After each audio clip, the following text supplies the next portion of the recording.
What's with all the barely clothed girls, gang? We're better than this. Girls can look cool with clothing too, with none of that skin-tight stuff. Society is also kind of doomed to how female characters are dressed in proportions. It's like we're normalizing this. But for your case, it doesn't seem like it's for the gooners, which I like, but come on, man, not every female character has to wear skin-tight clothing or shorts and a crop top all the time.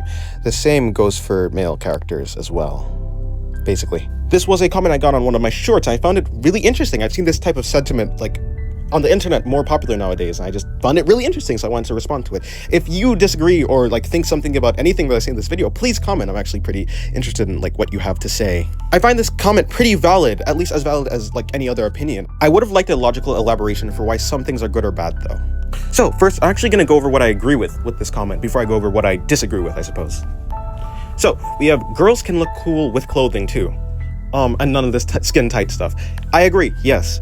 Yeah, I think clothes have really cool designs, whether it be armor or, just clothing. Any type of thing that adds onto the character can look really cool, and it often does actually look cooler than just having a character be naked. Yes, I agree.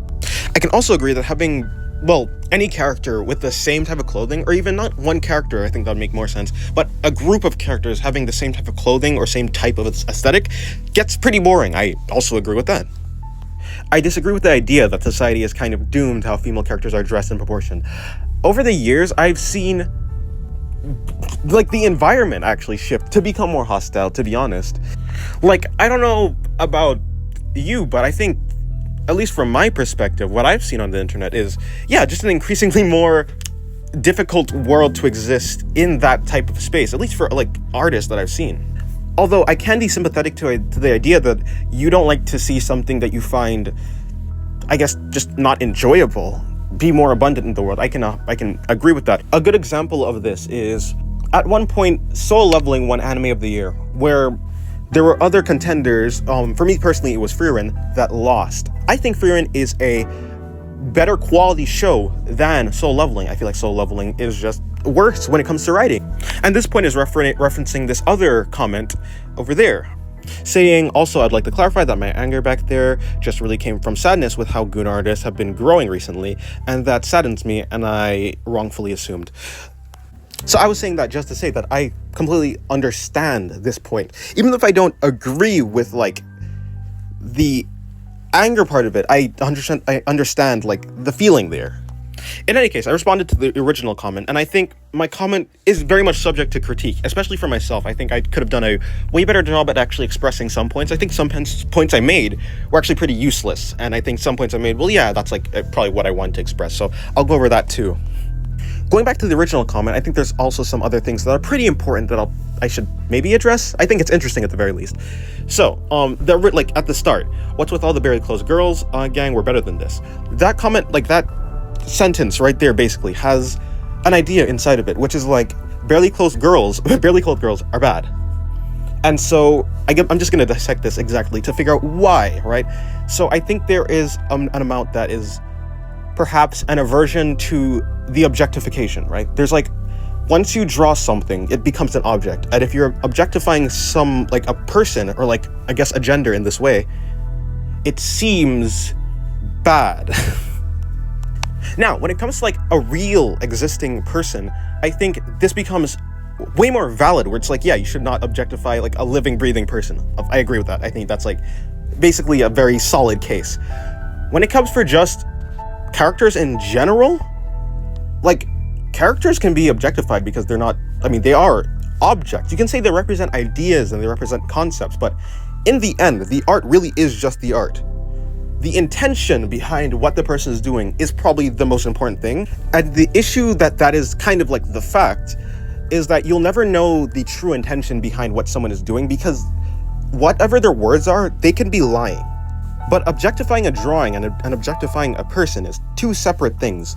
If you look at a drawing and you connect it to the real world counterpart, which is people, if that is the connection, then I can see the problem. But for a person who doesn't actually connect a drawing to reality, I think it's not a problem for them. So it comes down to a personal case. If you personally have struggle with connecting these things, I can 100% agree that that would be troubling. But for a large amount of people, when someone sees a drawing, they don't actually think about the real world counterpart. And that's a key component of why something would be troubling, why something would be good or bad in your worldview. The other point would be that, well, you just don't like to see it. And if you just don't like to see it, I mean, that's fine. I think that's totally valid. I don't actually have a problem with that. But you don't have to see it, right? You can actually, like, leave. And, like, this has been said a lot of times. And I'm actually not exactly, like, combating you, per se. But I'm combating the idea that everything on the internet should be tailored for the majority amount of people. I don't think it's true. I think for art, you're doing art for yourself. Like, when an artist draws, they're ultimately doing it for themselves. I don't think you should actually base your artwork on someone else or the public opinion. And if you agree that your art shouldn't be tailored for, like, the majority amount of people, and you also don't think that you should tailor your art for, like, a specific type of person, you really ultimately would probably be like, you should do your art for yourself. And if that's the case, then it's not really a problem if someone is drawing something that you personally don't like. It's just because it's for them. It's not really for you. Now, for my comment on what I think I would critique and why I think I did okay on. So my response is, well, I mostly draw women, and I mostly hate clothes. The men are naked too. So basically what I'm trying to say is, I don't like clothes, so no matter who I drew, they're going to be naked. And I mostly draw women. So obviously the result of that is naked woman. But I think that's a pretty poor excuse, and in the first place I don't think I need an excuse, but the reason why this is a poor excuse is, in the end I'm basically just saying, I like to draw naked women. So in the end, the excuse like falls flat because I'm kind of just dancing around what I'm trying to say. That's why I kind of dismissed the idea afterwards, and I basically just simplified it. I like drawing the body. Right now I'm practicing anatomy and also what I enjoy.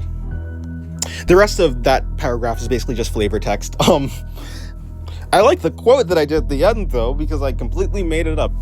I'm just happy with myself that I can kind of make up things that sound like something that someone said at one point, but they're actually not. That's actually not that impressive now that I think about it. I think everyone could do that. Whatever. The thing I said at the end is basically what I already said in this video already. So I'll move on to the second part of my comment. The top part is basically going over what I said earlier in the thing, like in the video, which is like, girls can look cool in clothing. Yes, they can, but, you know, I'm not trying to make them look cool, at least not in every drawing. I think that some drawings, like, obviously look more cool than others, and mostly that's, like, when I'm actually trying to make them look cool.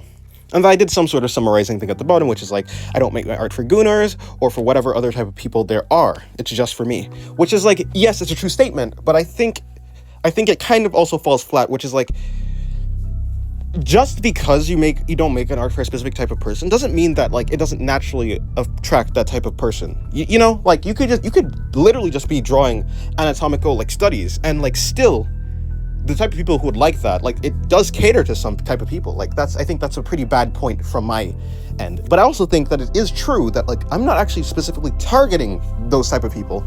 I'm just drawing what I like to draw. Like, that's the point. Yeah, and I basically said that I find that the most peaceful. I think I encourage, like, you as an artist, if you're watching this, if you are an artist who are watching this, I think you should do that. Draw what you like to draw. I think that's the most peaceful way to do it. If you start to base your art on other people, you're going to be swayed in one direction then the next, and I think you're just going to end up pretty unhappy, and I don't know if that's what you want to do. If that's what you want, then, you know, go ahead, but I don't think so. Yeah, and society does keep changing. Whether we're normalizing one thing or another, like, that's kind of just what it is. I don't think, if you think the world is going in a bad direction, you know, I think there could be a way that it turns back around. I think that's kind of just how the world is. Norms change, and they keep changing. So, for better or for worse, that's just how it is.